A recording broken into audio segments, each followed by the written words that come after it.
Hi, welcome back to my channel. My name is Kat, and today I'm going to be doing my best books of the year so far, illustrated edition. So this is going to have manga, manhwa, and manhwa, which are Japanese, Korean, and Chinese, usually first translated into English. So today's books are all series that have been completed. I really don't know what to do about my ongoing favorites because I have probably over 100. If you don't read series online, how it works is usually maybe about once a week another chapter is put up. So I wouldn't want to tell you every time I read a chapter of a book. You know what I mean? So I'm a little confused about how to tell you guys about all my favorite ongoing works. I'll think of something. But this video has all completed series because I really love to know about completed series, because sometimes you just want to read them all at once and get, you know, from the start to the finish like you would a book. So I have 10 to talk about today. The first section is currently reading, then I have honorable mentions, which are all rereads, and then I have 5 first-time reads that are some of my new favorites of all time. And I have 1 5-star, so I can't believe it. I haven't given a 5-star to something since before my daughter was born, so that's over 3 years ago. So that's crazy. That's actually crazy now that I'm thinking about it. Oh yeah, last thing is, I realize not a lot of you might have as dark reading taste as I do. If you do, fab. If not, this is to help you navigate my recommendations. So the two hearts indicate the 2 main characters, like love interests, okay? So the scale goes like this. Green is go to heaven. This is a green flag, even an evergreen flag. They are a great person, and when they die, they will absolutely go to heaven. Yellow is for go to therapy. So these are characters that may not act right, but it's usually they're doing stuff born of their circumstances, or that they think is right but is actually wrong. They need therapy to get through it. Okay. Red flag is go to jail. So these are people that might hurt others. They might be killers or mafia or assassins, but that makes them a bad person. These are not killing and being bad in defense of yourself or the situation. Like if it's a zombie book and you kill other people, that doesn't count. Or if you're a soldier and your job is to go to war, that doesn't count. It's like if you do it for the joy of it yourself, then you're probably a red flag at least. And then there's black flag, which is go to hell. Go to hell. And that is directly how they deal with the main character. So their love interest, they probably hurt them in some way or are willing to hurt them, maim them, even kill them. So if you're not aware of black flags, a great example is Killing Stalking. Yeah, so with that scale out of the way, please be mindful of any of the books I talk about, because I really don't want anyone to read something that is darker than they anticipate, okay? So with that being said, let's get into it. First up, let's talk about the completed works that I am currently reading. First off, I am currently reading Taming the Tiger, or Eyes Clouded by the Tiger by Brothers Without a Tomorrow. I have been reading this for years, and it's because I don't want to finish it, because I know I'm gonna cry. So I'm a big baby. This is a historical where a lord of a manor, who is also a warrior, asks for the local hunter to hunt for him so there could be a blood supply for his sick brother. And enter the woodsman, who is Bomb, and they have this most beautiful, sweet relationship, but the times are against them, and there are dark forces for both of them. So I know that this is completed. I could have finished it ages ago, but I am dragging my feet because I know it's gonna end in me crying. Like a lot. Like I already know. If you don't know, Brothers Without a Tomorrow is one of my all-time favorite illustrated creators. They're out of Korea, and everything they do is magic. One of their series that I did finish is in the list later on for my best reads of the year so far. So yeah, They are legendary. And I'm just being a huge baby and I don't want to finish it because I'll cry. Next up, I want to talk about hero versus villain. So this one has really dark tones, but the two characters are green. So it makes it delightful because they're in a bad situation, but they treat each other so well. So we're following Ridley, who is a knight of the realm and is known as like the shining example of what a knight should be. He's chivalrous, attentive, loyal, all these things. And he just doesn't really have interest in other people until he meets Prince Vandal, who's the demon prince of the demon realm, which is against their kingdom. So they run into each other, shenanigans ensue, and he realizes actually that he likes being around the demon. And that's a huge big deal. This is like forbidden because they hate each other. There's a tentative treaty, but they're still basically almost going to war all the time.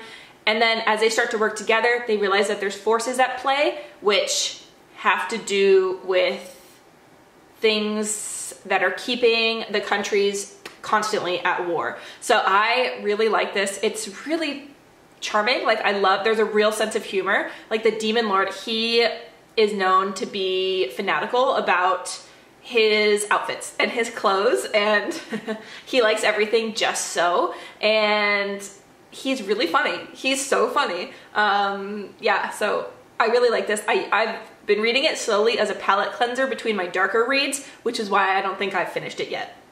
The next one I want to talk about is Her Tale of Shim Chong. So this is a historical based on existing Korean folk tales about two different women who both make the same wish that they want to leave their world behind, but they are stopped and instead they are forced together. So one is a beggar who becomes the assistant of the lady of the manor, and then the lady of the manor is dealing with dark forces in her house when the person she is married to, the lord of the manor, falls gravely ill and is in a coma, and people in the house are out to get her. So it really is so beautiful so far in the way that it deals with the patriarchy and expectations of women at the time. It is not a light read at all. It's really quite, like, it will make you so angry, because even when they try to play by society's rules, society always changes the rules and always forbids them from doing things that they want to do. And the people in the town also think that the lady of the manor is a cunning fox spirit. And I'm not sure if I want that to be true or not, but I'm nervous about finishing this because I don't want it to end in tragedy. So it doesn't have a tragedy tag, but like it feels like it's going that way. All right, now let's talk about honorable mentions. And these don't make the list because they are all rereads. So just be mindful, we're getting out of green territory into other territory. So first up is The Dangerous Convenience Store. This is about a guy who works as a convenience store worker late at night so that he can make a lot of money, because this convenience store is in mafia territory. So the turnover is high. So instead his employer decides to pay him a lot if he works the night shifts because he can deal with those people. As he's working there, a guy comes in every day to buy like cigarettes or alcohol. And he's this huge guy. He has like a scar on his neck. And at first he's a little scared of him, but then when that guy stands up for him and helps him and is always coming around and like chatting to him, even though he's kind of aloof, his perception of him changes. And then when they realize that they are next door neighbors in their apartment building, things kind of go from there. I really love this. It's good for people who like mafia, but the mafia part isn't the focus. It's actually like their slow building relationship. Like, it's so sweet. I really love it. Yeah, so this is a comfort read for me, and I think this is my third reread. So yeah, recommend. So the next two that I'm going to talk about are both dealing with Black Flag love interests. So you have been warned. First up, we have Roses and Champagne. This is a reread for me, and I think I read it the first time a long time ago. And I was like, I remember like vaguely liking that. Like, why don't I think about that more? And then I reread it and I realized, oh yeah, the whole story is amazing, except for it's like 1 or 2 chapters in the story, but the character changes from like a red flag to a black flag and does extreme violence against the main character, who's a green flag. And unforgivable, hate him. But I wanted to recommend this series because I think if you read it and you just skip those 2 chapters, it's a really good story. I'm torn about this. I'm so torn about this one because, yeah, anyway, this is about a lawyer who goes to Russia to fulfill his dying mother's wish of telling his birth father a message. While he's there, he's working as a lawyer, and he gets involved in this factory, which is being kind of intimidated and tried to be closed down by like local mobs. And he runs into basically the leader of the local mafia, and they get embroiled, and he ends up being hired by that mafia boss to work for him in exchange for helping him with that factory case. And things go from there. So you have a green flag lawyer and a black flag mafia leader. Like I said, it's really freaking annoying that the author even put that in the story. I really wish that they would retract those 2 episodes, and I remember why I don't reread it. I remember why, in my mind, I had read it, been like, that was good, that was awful, delete. So I will not be rereading it. But it was good, except for those 2 chapters. Anyway, next up is Blind Play, and this one is dark from the beginning, and it's dark the whole time. So, and I'm not mad at it because you know that that's what it is going in. So this deals with a psychopath character that will at times hurt the main love interest. So if that is not something you want to read, completely skip this. This is on par with Killing Stalking. So this deals with a con man who pretends that he is blind in order to be a massage person for people. Because in Korea, I think the rule is to be a masseuse, you have to be legally blind. And so he pretends to be blind, and he gets all this dirt on famous people. Not that he's used it, but it allows him to have blackmail material. So already we have like a yellow flag. And then the person that he runs into is a very famous novelist who writes horror crime thrillers. And wouldn't you know it, that guy is an actual psychopath serial killer, and things are wrong, because he invites him over for massage, and there's a bloody corpse laying in the corner that he has to pretend he can't see because he's supposed to be blind. So it's bloody from the beginning. And again, this series, if you stop reading at a certain chapter, this is like, it would have been, ooh, maybe up near a 5 for me. But then a certain thing happens and the author was like, I'm gonna write more chapters for whatever reason. And then it just devolved into chaotic chaos. So this one I gave a 4.5. All of the honorable mentions are actually 4.5. So yeah, do with that what you will. Okay, now we are into my top 5 reads of the year so far. These are first time reads. Number 5, we have Min Motion Syndrome. This is an Omega-verse, which kind of does my favorite thing, which is turns Omega-verse on its head. So if you're not aware, Omega-verse is a different reality where people with the same body composition can have children together. So FF, MM, and in this world, it's MM, where the Omega can give birth, the Alpha can get them pregnant, there's pheromones involved, blah, blah, blah. This one twists it where the Omega is a really strong leader in a company with mafia ties, and he has tattoos and like long silver hair. He's a total badass. And the Alpha actually becomes his kind of indentured servant due to debt. So I know that a lot of people don't like the debt trope, but in this situation, I do like it because it's twisting it where the Omega has the power and the Alpha is like subservient and is basically his bodyguard slash, not secretary, but like manservant, like he does things around the apartment and that kind of stuff. And I really loved this. I love this. I love this. I love this. So obviously this has to do with mafia, and some quite dark triggering stuff happens in here. dealing around pregnancy. So if you're sensitive around that, maybe avoid it. But I really, really loved this one, and I just like love them together so much. Number 4 on my list is Miscreants in Mayhem by Brothers Without a Tomorrow. Like I mentioned earlier, they're one of my favorite creators ever. The art is just gorgeous. Like, you cannot look away from how pretty the art is. And surprise, surprise, this is another mafia one. So we're dealing with Ryu Namu, who is one of the top peoples in the mafia organization. And he is kind of dried out, kind of hates his life, but he owes a debt to his boss because a long time ago, he fell in love with his boss's mistress, which is obviously forbidden. And he, on the side, was taking care of the mistress and the mistress's son. And for that sin, the boss basically punished him and made him promise to be his, like, basically mafia dog. So for a long time, he has been in the mafia, and that little boy that was the mistress's son, who's not his son, has grown up. And he calls him dad, but he's not his dad. And the mafia dad wants to shelter the little boy, who's now a full-grown man, from the mafia life, and keep him kind of out of it.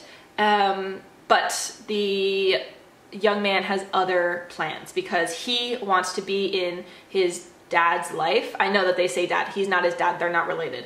And he wants to make him his. And the dad is like, no, no, that's really complicated. And no. And the young man is like, I'm gonna do it anyway. So he's like, I'm gonna join the mafia anyway to be close to you. And then the dad hears tale of a really dark mafia killer named the Crocodile. And things go from there. Okay, so gorgeous, stunning. I love this. I have so many screenshots on my phone of phrases where the son, who has silver hair, just is being absolutely brutal, but they are so soft for each other. So it's again a situation where the situation is brutal, but they're soft for each other. However, it is a yellow heart and a red heart, so do with that what you will. All right, next up we have number 3, Murderous Llewellyn's Candlelit Dinner. Longest title ever. This one made me cry. So it's dark, it's dark, it's dark. But the characters are not as dark as the story. Like their setting is dark. So this is a green flag and a yellow flag. So this is dealing with a man who is a ghostwriter, and he's just barely making ends meet. He lives in this like awful little cold apartment, and he gets a new neighbor who is a little weird. So the new neighbor sits on the stairs and just eats onions, like raw onions. And he tries to ignore him, but he's there every day. So eventually they strike up a conversation and they become friends. Little does he know that there's something in the past which ties them together, which he has forgotten. I'm not going to say anything other than that, except that this is a historical, psychological crime series. So this does have really dark elements, especially of like torture and gore and death. So just know that. Just know that. All the other books so far that I've talked about have been 4.5 stars, like very high. The next one I want to talk about is Traces of the Sun, and I gave this 4.75 stars. Like, this was so incredible. I cried my eyes out. I cried and cried and cried and cried and cried and cried.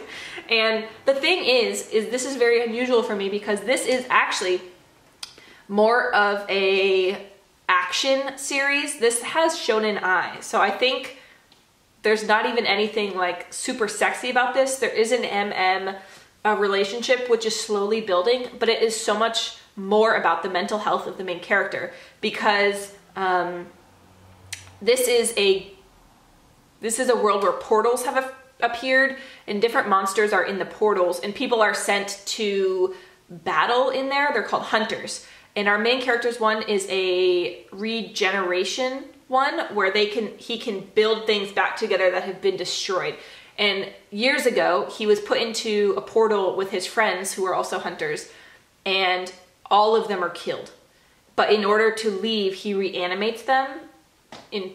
He thinks that he has made them alive again, but when he gets them back to the real world, he realizes that they're just corpses and they are disintegrating. So he keeps them in his apartment as zombie corpses, and it is the most unhealthy mental anguish like I've ever seen. So when new portals appear, the leader of a hunter group tells him, like, I will help you kill your friends, one for each portal that you help us defeat, because he's a very powerful, like, regenerative hunter. And that's how their deal is made. And when I tell you that this is so beautiful, so stunning, this is like if Dungeons and Dragons was mixed with the Seven Wonders of the World and mixed with like just found family elements. Oh my God. Oh my God. If any of that sounds good to you, read this. It is so, I'm starting to get upset talking about it. It was beautiful, heartbreaking, just stunning. It was just all around wonderful. This is the one on the list that I want my husband to read the most because I think he will really enjoy it. The fight scenes are epic. The portal, like, fantasy aspect is amazing. And then you have like the heart-wrenching mental health aspect. Yeah, so 4.75 stars from me. And the last one I want to talk about is the first 5-star I've given out in the last 3 to 4 years. So this is The Beast Must Die. And I'm just gonna go ahead and say that this is a yellow flag and a black flag. So this is on par with what I said earlier, blind play and killing stalking. So if that is too dark for you, totally fine, but just know that this is delicious for me specifically. So the content is super dark. I'm warning you, I'm warning you, I'm warning you. Okay, so we are following someone named Kieran who finds out that his sister has committed suicide due to something that was done to her in the past by a secret fraternity. And he sets out for revenge. He approaches one of the members named Moo and asks for his cooperation. However, in order to join the fraternity, the cost is that he's going to have to do something extremely dark that he doesn't want to do in exchange to gain access. So he joins forces with Moo to find out what happened and take them down. But little does he know that Moo has peculiar, extremely dark tastes. This is for anyone that likes psychological, likes thriller, likes crime. This is so perfect. It's like a revenge novel with elements, but then also one of the main characters is a true psychopath, sociopath, like true. Like the whole time you're on the edge of your seat, like, are we gonna keep it together long enough to get the revenge to the end? Or is that character just gonna completely like lose his shit and everything is gonna be crazy?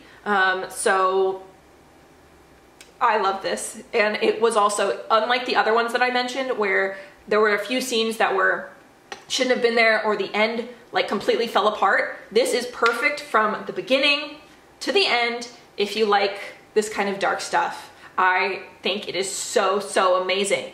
And I read it on Lezhin, but I'm looking for English editions. So if anyone knows where you can buy English editions, I think it's only out in the Korean, which kills me. So let me know the best things that you have read this year, if you read illustrated stuff as well. Or if you don't, let me know if you're interested in any of these books in particular. The next video that I'm going to film is my more like normal one about plain old novels. So I have some novels that I have really loved this year and I can't wait to share them as well. So thank you so much for watching this video and I will see you in another one soon. Lots of love. Bye.